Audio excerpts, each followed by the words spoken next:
want to do a somber meditation song anymore. I want to sing. Help me sing. Deck the halls with boughs of holly, tra la la la la la la la. 'Tis the season to be jolly, fa la la la la la la la la. Don we now our gay apparel, fa la la la la la la la la. Troll the ancient Yuletide carol, fa la la la la la la la la.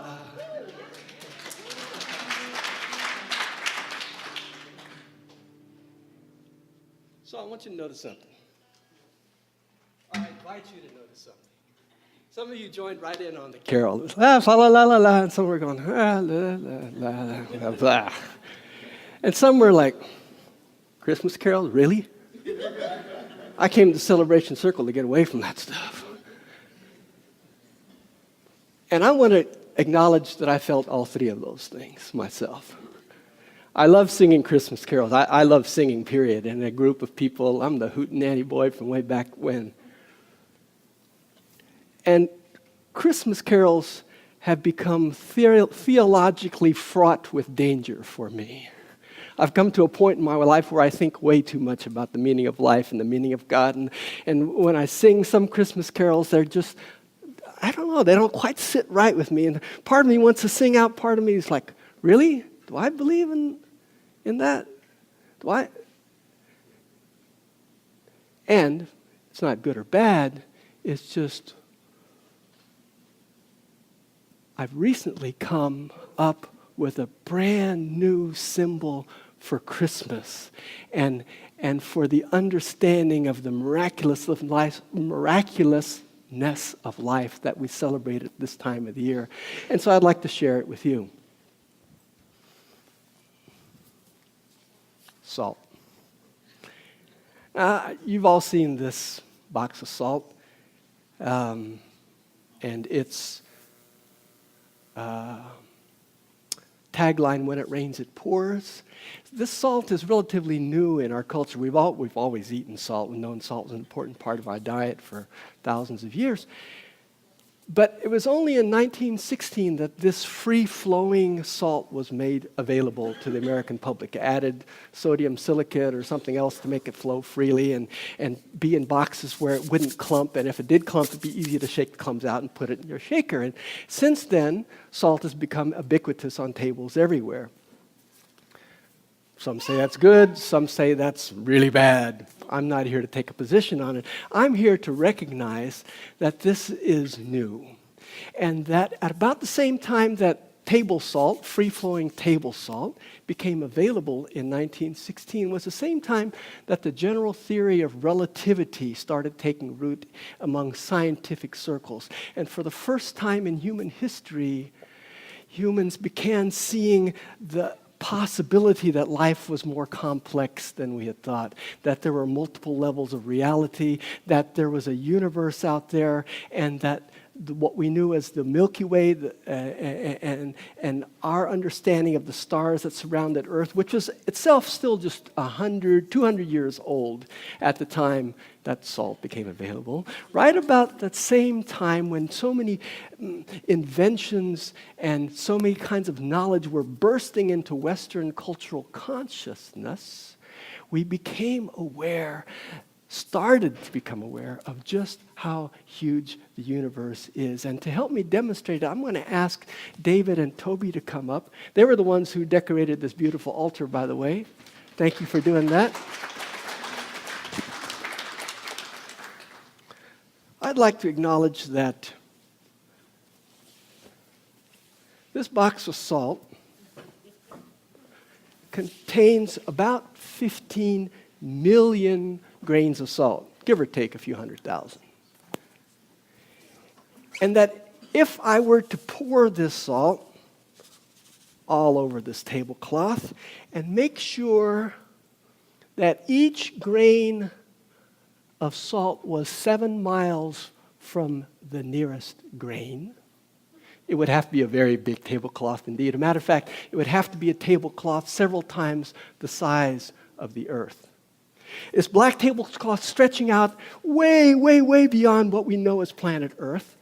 covered with grains of salt from 26,000 boxes of salt this size, each grain 7 miles from the nearest grain, would represent the size of the Milky Way. And the Milky Way would be one of those grains of salt relative to the other galaxies in the universe. And now we understand there are probably more than one universes. We're thinking either 9 or 13 is the most current estimate. That brings me to my knees in awe and wonder to recognize that since 1916, thank you guys, we have known scientifically, we have known that this universe didn't just get created. It may or may have not gotten created. I don't want to get into the creation theology argument. What I do want to talk about is the excitement of creation spirituality based on the latest scientific evidence, is that every single person, every single point in time and space is the center of the universe. Every single person, every single organism, every star, every galaxy is currently in the process of evolution. Evolution is not something that happened once. It's ongoing as we speak. And we now are beginning to get a glimpse of the fact that you and I can participate consciously in the process of evolving life on the planet. That unlike the lizards and the snakes and the bacteria who just evolved willy-nilly in response to the pressures of the environment, you and I are called to be conscious co-creators of the evolution of our culture, of our planet itself. Wow. At this time of the year, that symbol of the Christ child being born in a manger is incredibly exciting to me because it represents literally the infancy of this consciousness that you and I are just sharing. What I'm sharing to you is brand new information. It's evolved in less than the last 10 years. And most of our consciousness about the need to struggle, about the need to divide and conquer, about the need to plan with ever more precision ways to overcome environmental destruction cannot work. We are coming increasingly to the awareness that the growth in consciousness is called for from the inside out of each one of us. That we're being asked to shed the old consciousness that was based on the assumption that the earth got created once upon a long time ago as static. It was created for the benefit of human beings so that we could subjugate it and do with it what we wanted. We now know the limits of that consciousness are very real. We're faced with the consequences in the form of global warming, in the form of hundreds of millions of tons of radioactive material that we're thinking we're going to put away somewhere. We just haven't figured out where that away is, where it will be safe for the next 250,000 years.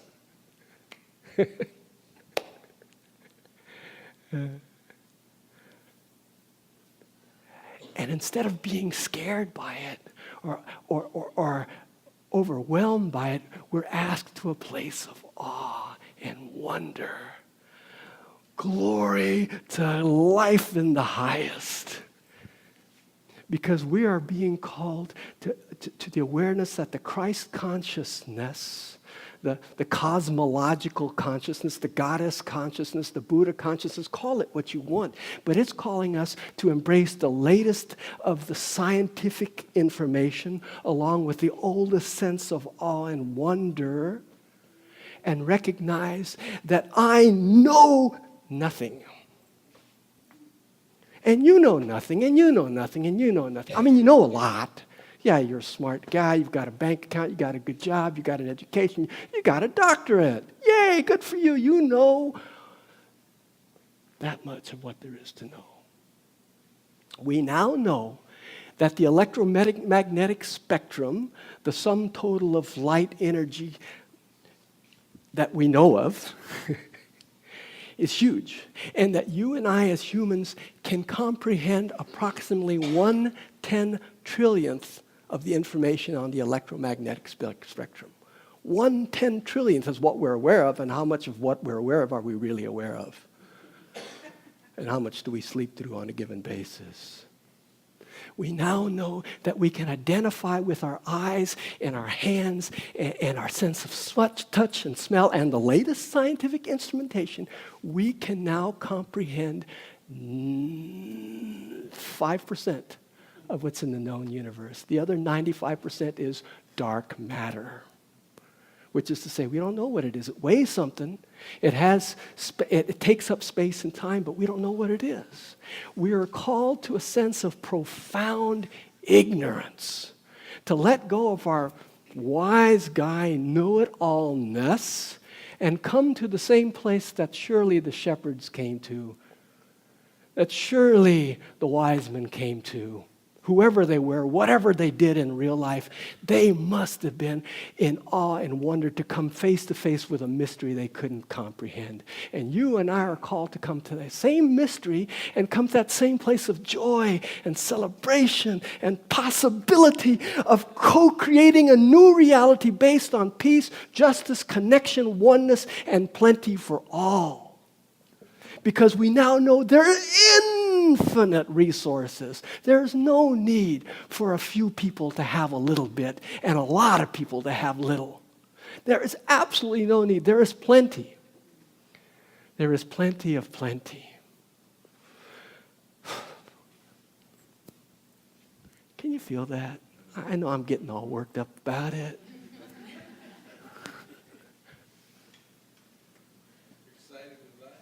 Excited.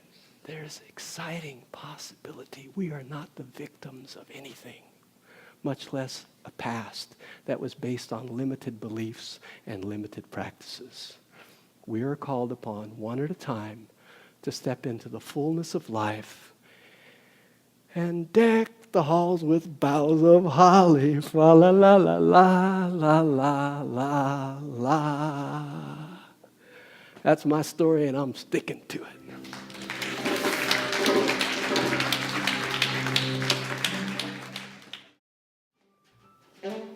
So with eyes open or eyes closed, we have slightly different meditation music today. But the invitation remains the same, to turn within and feel the power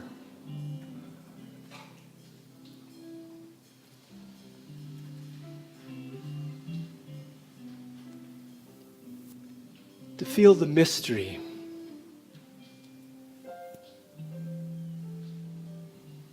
to feel the infinite possibilities tugging at your sleeve, saying, "Psst, there's more."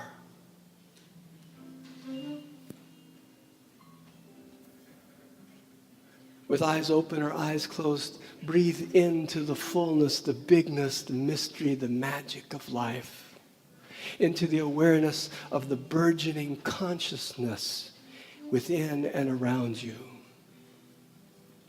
That the field of infinite possibility is opening up to you at home, at work.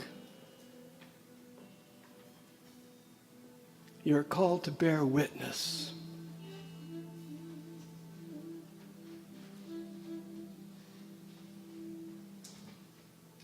To your role as a conscious co-creator,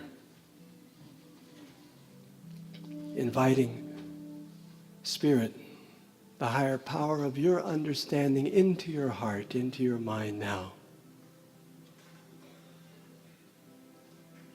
That who you are would make a difference on the planet just by being the way you are, just the way you are.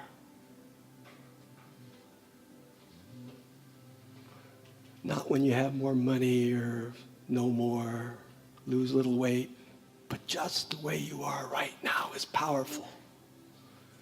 Is a co-creative force of the highest order. Feel that, invite that, declare that, share that consciousness.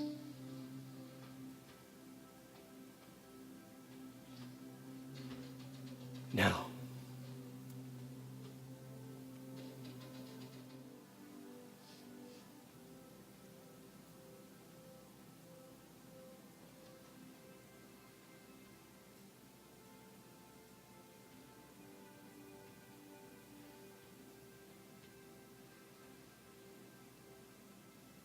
opening to the fullness of this moment, opening our hearts to the many other people in many other places, each worshiping in their own way, each opening, meditating, praying, affirming.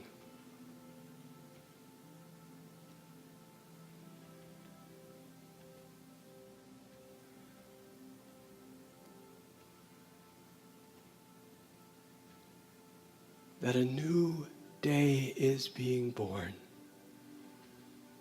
In our collective consciousness, we embrace the possibility of peace on earth and goodwill to all beings everywhere.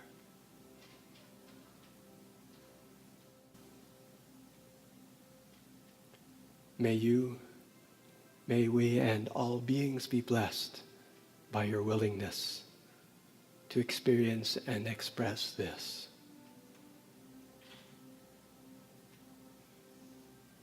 And so it is. Amen.